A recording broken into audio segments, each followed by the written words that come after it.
Good morning. आज हम सीखने जा रहे हैं जुमला के अंदर कैटेगरीज़ के बारे में।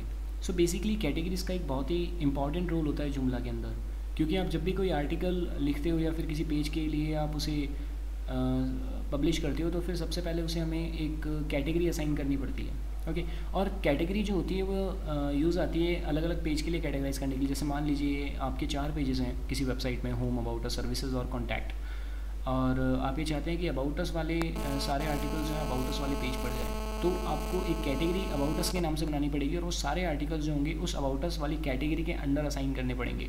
ओके सो मुझे लगता है अब आपको समझ में आ चुका है कि कैटेगरीज किस लिए यूज़ में आती हैं। सो देखते हैं कुछ कैटेगरीज बनाते हैं। वैसे मैं अभी कैटेगरी मैनेजर वाले इंटरफेस पे हूँ, तो सबसे पहले हम चलते हैं कंट्रोल पैनल वाले इंटरफेस पे।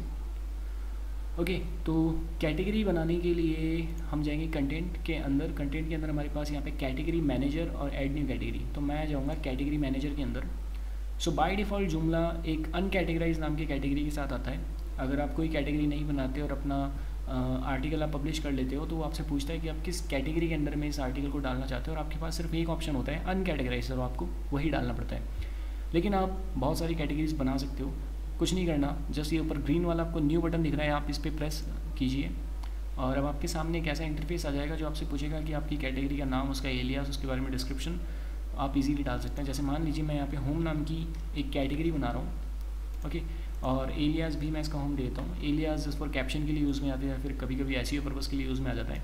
अगर आपको यहाँ पे इसका डिस्क्रिप्शन देना है तो आप दे सकते हैं, वरना कोई ज़रूरी नहीं है। और इसका पेरेंट अगर आप चाहें, आप एक कैटेगरी को उसका पेरेंट भी बना सकते हैं या फिर उसका चाइल्ड भी बना सकते हैं। मैं यहाँ पे इसे नो पेरेंट सेव कर रहा हूँ। और स्टेटस मेक श्योर कि इसका पब्लिश्ड हो, एक्सेस मेक श्योर कि पब्लिक हो, और लैंग्वेज वगैरह पे डिपेंड करता है कि आप कहाँ से हैं, और टैग्स को हम बाद में देखेंगे। ओके तो आपको अब ऊपर 4 बटन दिख रहे होंगे, save, save in close, save in new और कैंसिल।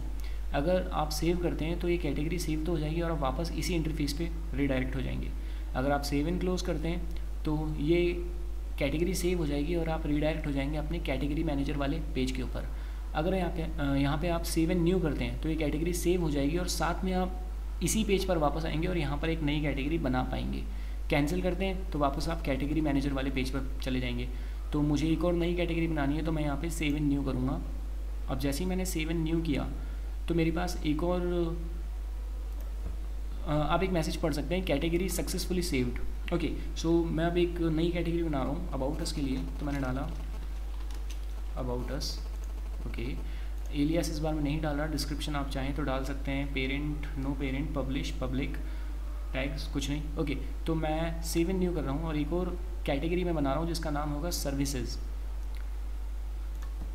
तो मैंने डाला सर्विसेज और जस्ट इसे सेव एंड क्लोज कर दिया। अब जैसे ही मैं इसे सेव एंड क्लोज करता हूँ और अपनी कैटेगरी मैनेजर के ऊपर जाकर देखता हूँ तो मेरे पास 4 कैटेगरीज हैं अनकैटेगराइज, जो कि बाय डिफ़ॉल्ट जुमला के साथ आई थी। उसके अलावा मैंने मैनुअली 3 कैटेगरी यहाँ पर बनाई है।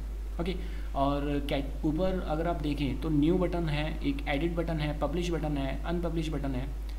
आप चाहें जैसे होम वाली कैटेगरी को मुझे अनपब्लिश करना है तो आप यहाँ से इसे चेक कर सकते हैं और इसे चेक करने के बाद आप अनपब्लिश पे प्रेस कर सकते हैं, ये कैटेगरी अनपब्लिश हो जाएगी। ओके अब अगर वापस आपको वो कैटेगरी चाहिए तो आपको सामने फ़िल्टर्स नज़र आ रहे हैं, जैसे सिलेक्ट मैक्सिमम लेवल्स, पब्लिश्ड, तो मैंने उसे अनपब्लिश किया है तो वो अभी अनपब्लिश वाले मेन्यू में है। अब मैं यहाँ पे अनपब्लिश पे अगर क्लिक करता हूँ तो मुझे मेरी वो कैटेगरी वापस मिल जाती है। तो मैंने क्या करना है, मैंने वापस उसे चेक करना है और पब्लिश पे क्लिक करना है। तो आप किसी भी टाइम किसी भी कैटेगरी को कभी भी पब्लिश कर सकते हैं या कभी भी अनपब्लिश कर सकते हैं। अब मेरी वो कैटेगरी जो है पब्लिश वाली स्टेटस पे चली गई, तो मैं यहाँ पब्लिश वाली स्टेटस पे जाके देखूँगा तो मेरी वो कैटेगरी मुझे यहाँ मिल जाती है। ओके मैं यहाँ से किसी भी कैटेगरी को एडिट भी कर सकता हूँ, वो चाहे आप यहाँ से चेक करके एडिट पे क्लिक कर लीजिए या फिर आप सीधे इस कैटेगरी पे क्लिक कर लीजिए। जैसे ही आप इस कैटेगरी पे क्लिक करते हैं तो आप उस पेज पर पहुँच जाएंगे जहाँ पे आप इसका नाम चेंज कर सकते हैं और जो आप चाहें वो कर सकते हैं। उसके बाद आप उसे सेव कर सकते हैं। मैं यहाँ पे कुछ भी सेव नहीं कर रहा, जस्ट बैक पे क्लिक कर रहा हूँ। ओके ओके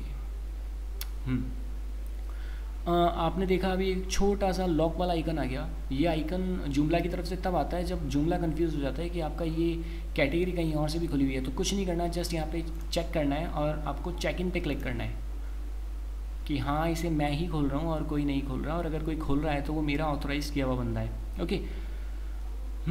तो अब यहाँ पे आपको ग्रीन वाला एक पॉप चेक भी दिख रहा है पास में, जस्ट होम के पास। अगर आप इस पर यहाँ पे डायरेक्टली क्लिक करें तो आपकी कैटेगरी यहीं पे ही अनपब्लिश हो जाती है, आपको कहीं पे जाने की ज़रूरत नहीं है। ओके वाह, अगर आप अनपब्लिश पे जाते हो तब आपको वापस वो मिल जाएगी, और यहाँ पे आप क्लिक करेंगे तो वो डायरेक्टली पब्लिश हो जाएगी। और अगर मैं पब्लिश्ड वाले स्टेटस पे जाऊँ तो मुझे मेरी चारों कैटेगरीज मिल जाती हैं। ओके, तो इस तरह से आप कैटेगरी बना सकते हैं जूमला में। और आज के लिए सिर्फ इतना ही। अब नेक्स्ट वीडियो ट्यूटोरियल में हम देखेंगे कि किस तरह से हम आर्टिकल्स बनाते हैं और कैटेगरीज के अंडर में उन्हें असाइन करते हैं। So thank you.